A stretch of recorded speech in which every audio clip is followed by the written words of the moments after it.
Hello, നമസ്കാരം. ഇന്നൊരു ചെറിയൊരു വീഡിയോ ഇടാമെന്ന് വിചാരിച്ചു.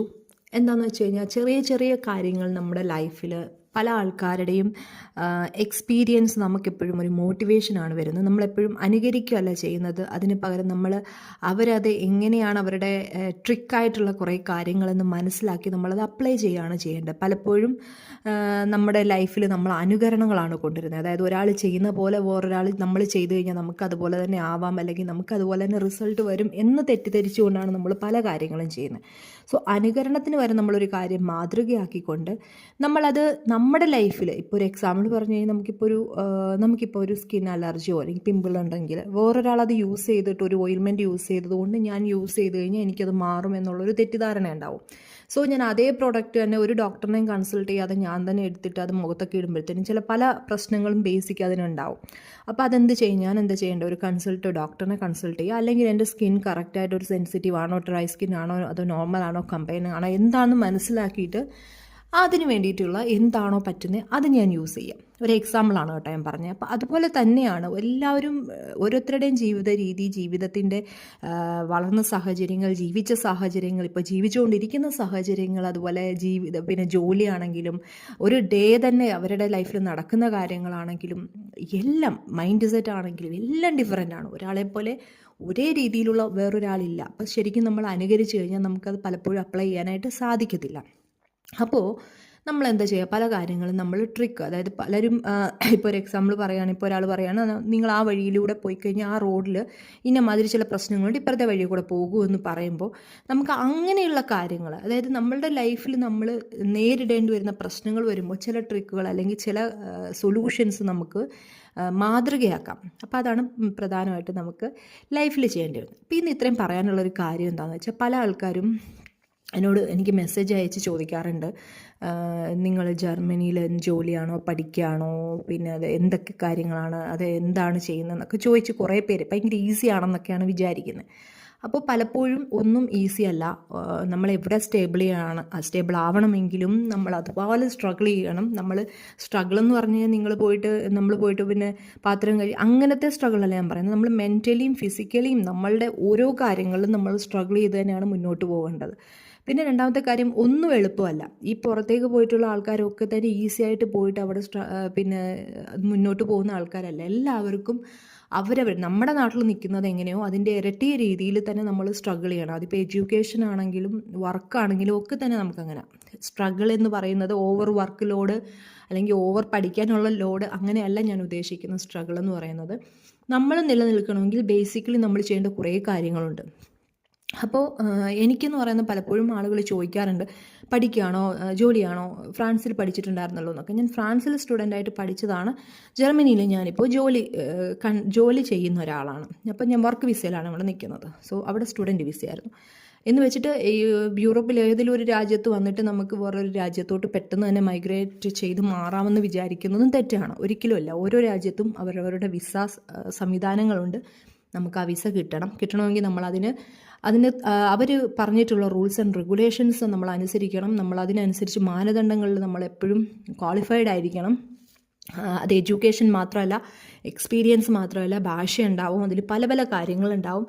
നമുക്ക് റൈറ്റ് ആയിട്ടുള്ളൊരു വർക്ക് ഓപ്പർച്യൂണിറ്റി കിട്ടണം. അങ്ങനെ ഒരു ഓപ്പർച്യൂണിറ്റി എന്ന് പറയുന്നത് സ്പോൺസർ ചെയ്യാൻ പറ്റണം. അങ്ങനെ സ്പോൺസർ ചെയ്യണമെന്നുണ്ടെങ്കിൽ അവരെല്ലാത്തിലും വില്ലിങ് ആയിരിക്കണം. അതായത് അവർ ടാക്സ് അടച്ച് പേപ്പറുകളൊക്കെ നമുക്ക് വേണ്ടിയിട്ട് എടുത്ത് ഇത്ര ശമ്പളം കൊടുക്കാമെന്നും ഇത്ര കാര്യങ്ങളെല്ലാം ചെയ്യാമെന്നും കറക്റ്റായിട്ട് അവർ വില്ലിങ് ആയിരിക്കണം.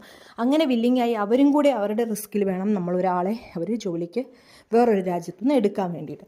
അങ്ങനെ വെറുതെ നമ്മളെ ഒരാൾ ജോലിക്ക് എടുക്കത്തില്ല അത്ര റിസ്ക് എടുത്തിട്ട്. കാരണം ഒരു കമ്പനി അവരുടെ എല്ലാ ടാക്സും, ജർമ്മനിയിൽ പ്രത്യേകിച്ച് ടാക്സ് കൂടുതലാണെന്ന് നമുക്കറിയാം. അപ്പോൾ ഈ ടാക്സ് എല്ലാം അടച്ചുകൊണ്ട് അല്ലെങ്കിൽ ഈ പേപ്പേഴ്സൊക്കെ ക്ലിയർ ചെയ്ത് നമുക്ക് വേണ്ടി അവർ വിസ ഓഫീസിലൊക്കെ പോയി സകലമാന നമ്മുടെ പേപ്പറുകൾ, 1 10 100 അത്രയും പേപ്പറുകളെല്ലാം അവർ കളക്ട് ചെയ്ത് റെഡിയാക്കി കൊടുത്ത് തിരിച്ച് ഹൗസ്ലാൻഡം എന്ന് പറയുന്ന ജർമ്മനിയിലെ വിസ ഓഫീസിലൊക്കെ നമ്മുടെ പേപ്പേഴ്സ് ചെന്നെല്ലാം ശരിയാക്കി എല്ലാം വരണം എന്നുണ്ടെങ്കിൽ അതിനൊരു കാലതാമസവും നമ്മളതിന് ക്വാളിഫൈഡ് ആയിരിക്കണം എന്നുള്ളതാണ്. അപ്പം അങ്ങനെ ചുമ്മാ നമുക്കൊരു ജോലി കിട്ടത്തില്ല.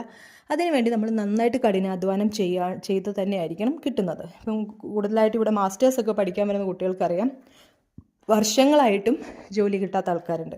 ഇപ്പോഴും വിസ പുതുക്കി വർക്ക് വിസയിലേക്ക് മാറാൻ പറ്റാത്ത ആൾക്കാരുണ്ട്. അപ്പോൾ അതൊക്കെ ഓരോരുത്തരുടെ ചില ആൾക്കാർക്ക് അതൊരു ലക്കായിരിക്കാം, ചില ആൾക്കാർക്ക് ലക്ക് മാത്രം എന്ന് ഞാൻ പറയത്തില്ല ഒരിക്കലും. 40% ലക്കാണ്, 60% നമ്മൾ അതിന് വേണ്ടിയിട്ടുള്ള പരിശ്രമമാണ്. അപ്പം നമ്മളൊരു രാജ്യത്ത് തന്നെ സ്റ്റിക്ക് ഓൺ ചെയ്ത് ഒരു ഫ്രാൻസിൽ സ്റ്റുഡൻ്റായിട്ട് നിന്ന് അവിടെ സ്റ്റുഡൻ്റായിട്ട് തന്നെ നിൽക്കണമെന്ന് ഞാൻ വിചാരിച്ചുകൊണ്ടേ ഇരുന്ന് കഴിഞ്ഞാൽ ഞാൻ അവിടെ തന്നെ നിൽക്കും. അപ്പം നമുക്ക് എന്താണോ ആവശ്യം നമ്മൾ അതിന് വേണ്ടിയിട്ട് പരിശ്രമിക്കുക. അപ്പോൾ ഒരു വർഷത്തോളം നമ്മൾ അതിന് വേണ്ടിയിട്ട് ഫുൾ ടൈം രാപ്പകലില്ലാതെ നമ്മൾ അതിന് വേണ്ടിയിട്ട് ഇൻ്റർവ്യൂ അറ്റൻഡ് ചെയ്യാനാണെങ്കിലും നമ്മളതിൻ്റെ പേപ്പേഴ്സ് ആണെങ്കിലും റൂൾസ് ആൻഡ് റെഗുലേഷൻസ് മനസ്സിലാക്കിയിട്ടാണെങ്കിലും ഭാഷാ കാര്യങ്ങളാണെങ്കിലും എല്ലാം തന്നെ കൃത്യമായിട്ട് ഫോളോ അപ്പ് ചെയ്ത് ആ ഒരു വർഷം റെസ്റ്റ്ലെസ്സായിട്ട് നിന്നിട്ടാണ് പരിശ്രമിച്ചിട്ടാണ് ഇവിടെ കിട്ടിയത്. അതും നമുക്ക് വാലിഡ് ആയിട്ടുള്ളൊരു ജോബ് ഓപ്പർച്യൂണിറ്റി കണ്ടെത്തി നമ്മളെ അവരെ എടുക്കണം. അതിന് വേണ്ടിയിട്ട് നമുക്ക് റൈറ്റായിട്ടുള്ള ആളുകൾ, നമുക്ക് നല്ല കമ്പനി ആയിരിക്കണം നമുക്ക് കിട്ടുന്നത്. നല്ല കമ്പനി കിട്ടിയാൽ മാത്രമേ നമുക്ക് കുറച്ചും കൂടെ ഡെവലപ്പ് ആകാൻ പറ്റത്തുള്ളൂ. അവർ നമുക്കും കുറേ കാര്യങ്ങൾ, നമുക്കിപ്പോൾ ഭാഷയുടെ കാര്യങ്ങളാണല്ലോ ഒക്കെ തന്നെ നമ്മളൊക്കെ ലോക്കൽ ലാംഗ്വേജ് സംസാരിച്ച് പഠിച്ചവരാണ്. സോ നമ്മുടെ ഭാഷ എന്ന് പറയുന്നത് എപ്പോഴും അതുമായിട്ട് കണക്റ്റഡ് ആയിരിക്കും, ഏത് ലാംഗ്വേജിലോട്ട് നമ്മൾ കൺവേർട്ട് ചെയ്ത് സംസാരിക്കാൻ ശ്രമിച്ചാലും. അപ്പോൾ അതൊക്കെ മാറ്റി നമ്മൾ കുറച്ചും കൂടെ നല്ല ഒരു ക്ലിയർ ലാംഗ്വേജിലെത്തണം. അപ്പോൾ എന്നെ സംബന്ധിച്ച് എൻ്റെ എല്ലാ എൻറ്റയർലി ഞാൻ ഡിഫറെൻ്റ് ആയിട്ടുള്ള എൻ്റെ ഇതായിരുന്നു. കാരണം എനിക്ക് എല്ലാ കാര്യങ്ങളും ഞാൻ എന്താ പറയുക അൺഎക്സ്പെക്റ്റഡായി എനിക്ക് കുറേ കാര്യങ്ങളാണ് വന്നു ചേർന്നിട്ടുള്ളത്. അതുപോലെ തന്നെ ഭാഷയാണെങ്കിലും ഓക്കെ. അപ്പോൾ ഇപ്പോൾ 8-9 മാസമായിട്ട് ഞാൻ വർക്ക് ചെയ്യുന്ന ആളാണ്. പക്ഷേ എൻ്റെ ഏറ്റവും വലിയൊരു പ്രയോറിറ്റി എനിക്ക് ഭാഷയാണ്. അപ്പോൾ എനിക്ക് എൻ്റെ ഭാഷ പഠിക്കണം എന്നുള്ള എൻ്റെ ഏറ്റവും വലിയ ഒരു എന്താ പറയുക, എനിക്കത് ആഗ്രഹം മാത്രമല്ല, നമ്മുടെ ലൈഫിൽ നമ്മുടെ കരിയറിൽ നമുക്ക് മുന്നോട്ട് പോകണമെങ്കിൽ നമ്മൾ ഭാഷ അത്യാവശ്യമാണ്. അപ്പം ഞാൻ ഓൾറെഡി എനിക്കിവിടെ സംസാരിക്കാനൊക്കെ പറ്റിയാൽ കൂടെ ഭാഷ പ്രൂവ് ചെയ്തുകൊണ്ട് ജർമ്മൻ ഗവൺമെൻറ്റിൻ്റെ ഒരു സർട്ടിഫിക്കറ്റ് എടുക്കണം എന്നുള്ളത് കൊണ്ട് തന്നെ അതിന് വേണ്ടിയിട്ട് ഞാനൊരു 5 days അത് പഠിക്കുന്നുണ്ട്. അപ്പോൾ ജോലിയിൽ നമുക്ക് ജോലിയും ചെയ്യണം, പഠിക്കുകയും ചെയ്യണം, അതിൻ്റെ ഇടയ്ക്ക് നമ്മുടെ കാര്യങ്ങൾ ചെയ്യണം, എല്ലാ കാര്യങ്ങളും കൊണ്ടുപോകാൻ നമുക്ക് പറ്റണം. സോ അത് ഞാൻ പറയാൻ കാരണം എന്താണെന്ന് വെച്ച് കഴിഞ്ഞാൽ, കഴിഞ്ഞ ദിവസം ഞാൻ ഒരു സ്റ്റോറി ഇട്ടപ്പോഴും എൻ്റെ ഫ്രണ്ട്സ് എന്നോട് 2-3 പേര് എന്നോട് ചോദിച്ചൊരു ക്വസ്റ്റ്യനാണ്, നീ പഠിക്കുകയാണോ ജോലിയാണോ എന്നുള്ളത്. ഇപ്പം ഞാൻ ചെയ്യുന്നതെന്ന് വെച്ച് കഴിഞ്ഞാൽ ഞാൻ ലാംഗ്വേജ് എക്സ്ട്രാ ഗവൺമെൻറ്റിൻ്റെ തന്നെ കോഴ്സ് എടുത്ത് പോയി പഠിക്കുന്നുണ്ട്. അപ്പോൾ അതുകൊണ്ട് തന്നെ എനിക്ക് എൻ്റെ ഭാഷ ഡെവലപ്പ് ചെയ്യാനായിട്ട് കുറേ സാധിക്കും. അതുപോലെ തന്നെ നമുക്ക് കുറേ കൂടെ നമ്മൾ സർട്ടിഫൈഡ് ആയിട്ടുള്ള ഒരു ലെവലിലേക്ക് നമുക്ക് മാറാൻ സാധിക്കും. അപ്പോൾ അതിനെന്നെ ഞാൻ ജോലി ചെയ്യുന്ന സ്ഥലത്തു നിന്ന് തന്നെ എന്നെ ഹെൽപ്പ് ചെയ്യുന്നുണ്ട്. കാരണം എൻ്റെ ടൈമിംഗ് എല്ലാം അവരാണ് ചേഞ്ച് ചെയ്യേണ്ടത്. അപ്പം ഞാൻ പഠിക്കണം എന്നുള്ളൊരാവശ്യം, ഭാഷ പഠിക്കണം എന്നൊരാവശ്യം പറഞ്ഞപ്പോൾ തന്നെ അവരെനിക്ക് അതിന് വേണ്ടിയിട്ട് കറക്റ്റായിട്ടൊരു ടൈമിംഗ് മാറ്റി സെറ്റ് ചെയ്ത് അതിന് വേണ്ടിയിട്ട് എനിക്കവർ ഒരു ഹെൽപ്പ് ചെയ്ത് തന്നു. അപ്പോൾ അതാണ് നമുക്ക് ഇമ്പോർട്ടൻറ്റ്. നമ്മൾ വർക്ക് ചെയ്യുന്ന സ്ഥലത്ത് നമുക്ക് കുറേ കാര്യങ്ങൾ നമ്മൾക്ക് അവരും കൂടി ചെയ്ത് തരേണ്ടതായിട്ടുണ്ട്. ഇവിടെയൊക്കെ കൂടുതലും എല്ലാത്തിൻ്റെയും ഹെഡ് എന്ന് പറയുന്നത് ഫാമിലി ആൾക്കാരായിരിക്കും, അല്ലെങ്കിൽ അവിടെ ലേഡീസ് ആയിരിക്കും കുറച്ചും കൂടി ഇത്. അപ്പം നോർമലി നമ്മൾ നമ്മുടെ കാര്യങ്ങൾ ഇങ്ങനെ പറയുമ്പോൾ തന്നെ അവർ ചിലപ്പോൾ ചിലർ ചെയ്തു തരും, ചിലർ ചെയ്തു തരത്തില്ല. പക്ഷേ എൻ്റെ കാര്യത്തിൽ അത് അവർ ഓക്കെ പറഞ്ഞു, ഞാൻ അങ്ങനെ ചെയ്തു. അപ്പോൾ ഞാൻ ഫ്രാൻസിൽ സ്റ്റുഡൻ്റ് ആയിരുന്നു, ജർമ്മനിയിൽ വർക്ക് വിസയ്ക്കാണ് വന്നത്, അതും ഹൈ സ്കിൽഡ് വിസയാണ്. അപ്പോൾ അതുകൊണ്ട് തന്നെ എനിക്ക് ഓരോരുത്തരുടെയും വ്യത്യസ്തമായിരിക്കും, എല്ലാവർക്കും ഒരേപോലെയല്ല. ഓരോ വിസയ്ക്കും ഓരോരോ റൂൾസ് ആൻഡ് റെഗുലേഷൻസും ഓരോരോ ബെനിഫിറ്റ്സും ഉണ്ട്. അത് മാത്രമല്ല ഇതൊന്നും ഈസി അല്ല. അപ്പം ഞാൻ പറയാൻ കാരണം, എന്നോട് കുറേ പേരിങ്ങനെ ചോദിക്കുമ്പോൾ എല്ലാം പെട്ടെന്ന് ഫ്രാൻസിൽ നിന്ന് പെട്ടെന്ന് തന്നെ ഇതിലേക്ക് പോയി. അപ്പം ആൾക്കാർ നോക്കുമ്പോൾ നമുക്ക് പെട്ടെന്ന് പോകുന്നു. അതിന് പിന്നിൽ നമുക്കുള്ള നമ്മുടെ പ്ലാന്, നമ്മുടെ ചിന്തകൾ, നമ്മളുടെ ഡെഡിക്കേഷൻ, വർക്കിംഗ് സ്ട്രെങ്ത് ഒന്നും നമ്മൾ ആരോടും ഡിസ്കസ് ചെയ്യേണ്ട ആവശ്യവുമില്ല. പക്ഷെ അത് ചെറുതല്ല. അപ്പം നിങ്ങളാണെങ്കിൽ എവിടേക്ക് നമ്മൾ പോകുമ്പോഴും നമ്മൾ ശ്രദ്ധിക്കേണ്ട ഒരു കാര്യം അതാണ്. നമ്മൾ സിമ്പിളായിട്ടൊന്നും ഇങ്ങൊന്നും കയ്യെത്തി പറിക്കാൻ പറ്റത്തില്ല. കുറേ നമ്മൾ ട്രൈ ചെയ്താലേ കിട്ടുകയുള്ളൂ. അല്ലെങ്കിൽ പിന്നെ കിട്ടാത്ത മുന്തിരി പുളിക്കുമെന്നുള്ളതുപോലെ തന്നെ നമുക്ക് പിന്നെ നടക്കാത്തൊരു കാര്യമാണ്, നമുക്ക് പിന്നെ അതിനെപ്പറ്റി കുറ്റം പറയാം. അതുപോലെ തന്നെ അനുകരിച്ചുകൊണ്ടല്ല, നമ്മളിപ്പോൾ ഇവർ പോയതുകൊണ്ട് എനിക്കും പോകാൻ പറ്റും അങ്ങനെ ചിന്തിക്കേണ്ട ആവശ്യമില്ല. നമുക്ക് പോകാൻ താല്പര്യമുണ്ടോ, നമ്മളവിടെ ക്വാളിഫൈഡ് ആണോ, നമുക്കവിടെ ഓക്കെ ആണോ, നമ്മളവിടെ പോകാൻ തയ്യാറാണോ, നമുക്കവിടെ ജീവിക്കാൻ പറ്റുമോ. നമ്മൾ കുറേ സ്ട്രഗിൾ ചെയ്യണം. ഫാമിലിയെ നമ്മൾ ചിന്തിക്കണം. പക്ഷെ നമ്മൾ കുറച്ച് നാളത്തേന് ഫാമിലി നമ്മൾ 2 രാജ്യത്തായിരിക്കും. അപ്പോൾ ഇതൊക്കെ നമുക്ക് മാനേജ് ചെയ്യാൻ പറ്റണം. മെൻ്റൽ സ്റ്റെബിലിറ്റി, ഫിസിക്കൽ സ്റ്റെബിലിറ്റി, നമ്മുടെ ക്ലൈമറ്റ് കാര്യങ്ങൾ, ഇവിടുത്തെ എല്ലാം നമ്മൾ ചിന്തിച്ചിട്ട് വേണം ഒരു രാജ്യത്തോട്ട് പോകാൻ. അപ്പോൾ ഇതൊരു ചെറിയ വീഡിയോ ആയിട്ട് ഇട്ടെന്ന് മാത്രം. Thank you.